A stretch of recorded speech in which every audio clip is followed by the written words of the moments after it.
Machines can become everything that you are. We can build machines which are intuitive in nature. You will find that you will be speechless about life. Consciousness is the essence of life. Some people are saying we will build consciousness into a machine.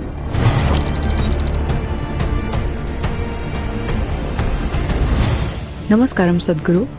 Experts say that human intuitions are essentially biochemical responses of our body. If that is so, an artificial intelligence can be powered to recreate human emotions. Are human intuitions truly biochemical algorithms, or are they something more profound? Whoa. Well, does human intelligence have something to do with biochemical activity that's happening in our system? Absolutely.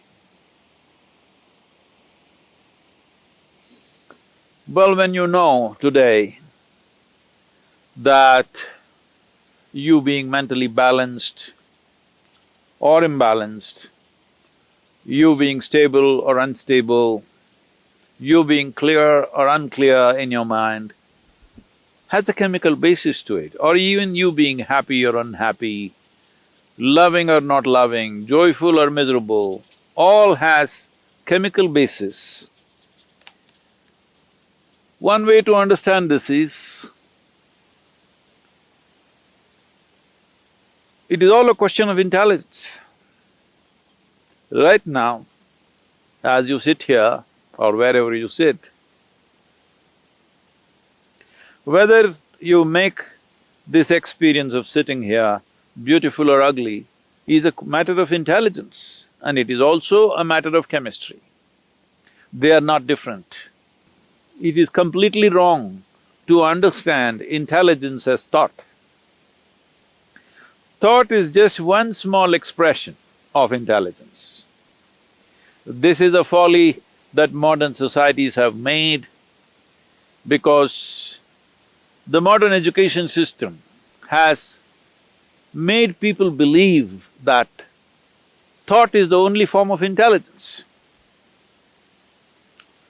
If thought is the only form of intelligence, you will naturally understand that accumulation of data, analyzing data and projecting this data according to your analysis is intelligence. Well, this is a process that any machine can do. This you're beginning to understand now, that even the most complex thought that you think is phenomenal, today your computer can do it without effort.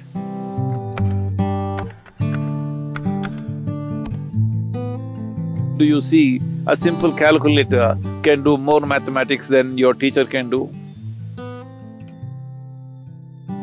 Your computer can do much more mathematics than any mathematician can do.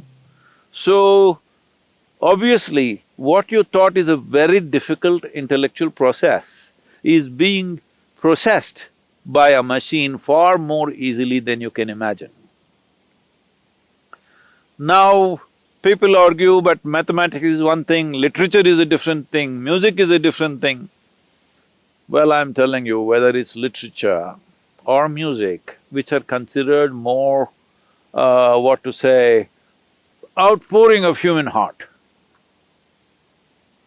even this can be done by a machine.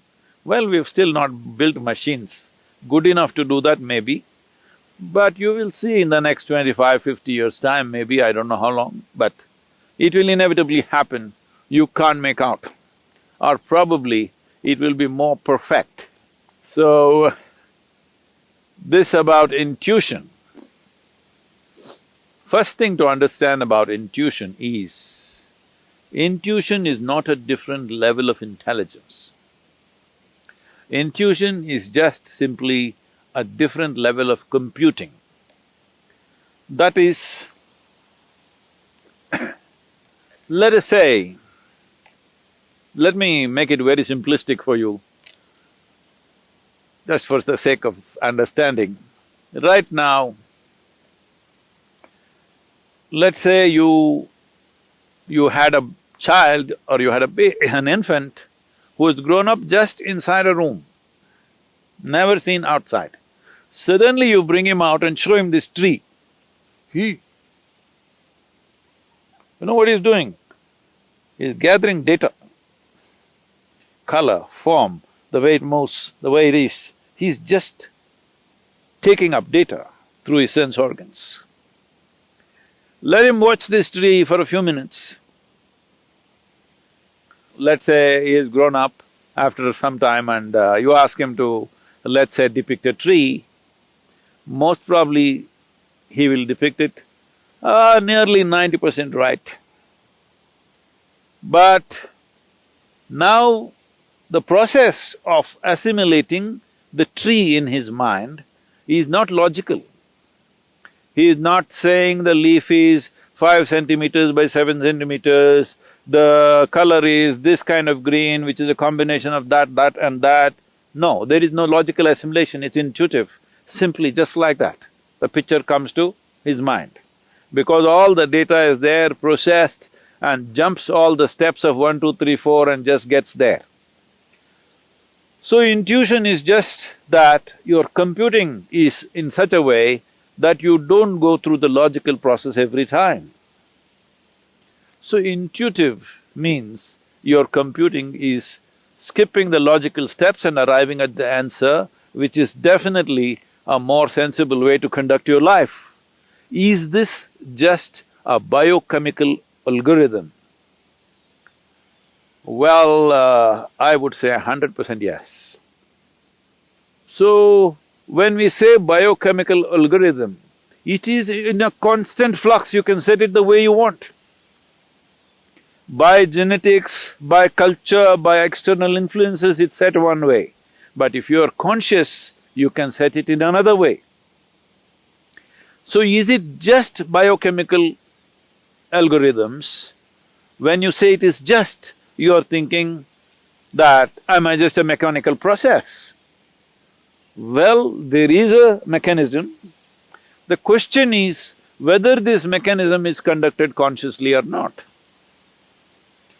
Right now, there is an intellect, there is an intuitive dimension, and there are deeper levels of intelligence, which is the basis of the making of the creation itself, the very source of creation. That intelligence is also embedded within you. The question is only at what level of access are you? Say, everybody has an arm like this, all right? Now, can everybody use their arm the same way? No. Different people use it different ways. Somebody is a ball player, he uses it one way. Somebody is a writer, he uses it another way. Somebody is an artist, he uses it another way. Somebody is a yogi, he uses it another way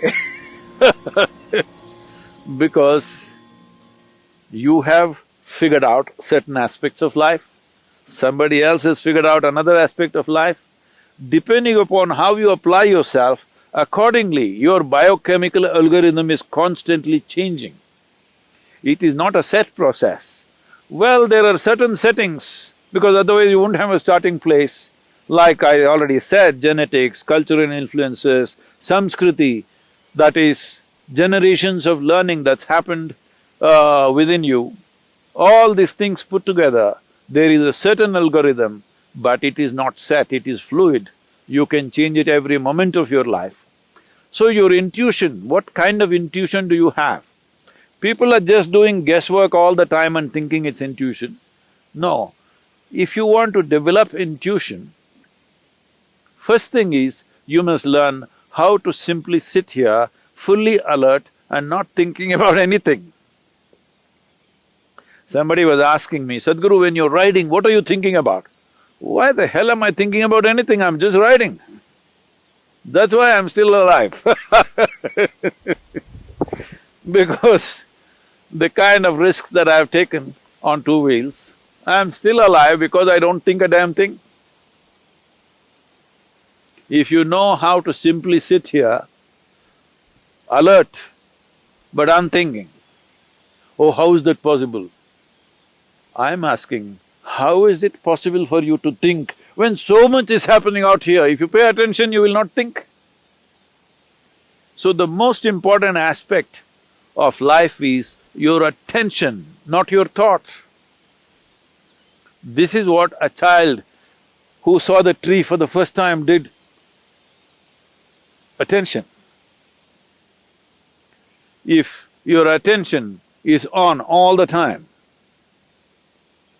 without any kind of judgments about what is this, what is that, simply attention, not thought, just attention, you will naturally become intuitive. Human attention can open up any door in the universe, but the attention should become free from judgmental process. That means, from the limited data that you've gathered, you should not go on judging everything around you. Because even if you think you know everything, the data that you have gathered is very, very limited. If you observe this tree for one whole year, the entire process of it dropping leaves and putting back new leaves and everything, still I'm telling you, you do not even know a small percentage of what the tree is.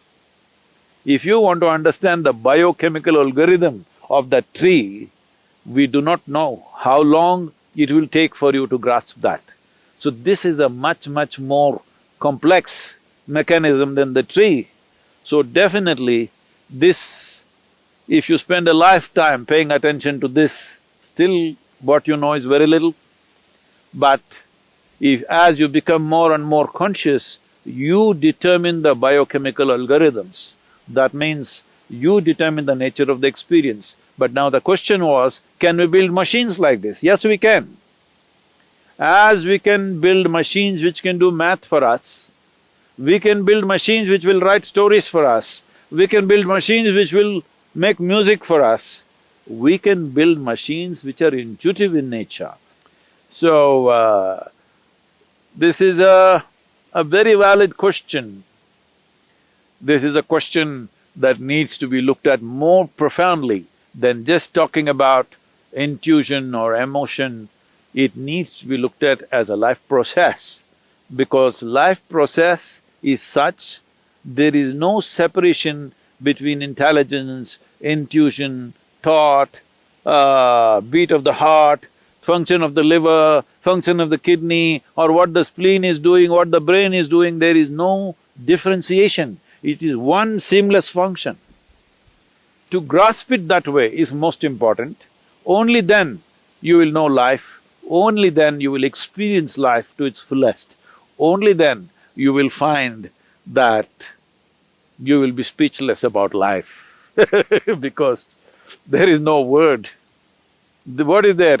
Is there a word? Is there a vocabulary to describe a phenomena like this? There is no word to describe what is life, what is it about. There is no conclusion. When there is no word, there is no conclusion. When there is no conclusion, there is no death. This is the way of liberation. I know you asked a simple question about whether machines can become like this or not. Machines can become everything that you are, can do everything that you can do, probably better than you. As you know, they are doing things better than you. Only thing is, they cannot become consciousness. Well, some people are saying we will build consciousness into a machine. That's not going to happen, because that's life. What you call as consciousness is the essence of life, that which cannot be described, for that which we don't have a word to say what it is, that which is that indescribable force which makes everything happen. That will not happen in a machine, 100%.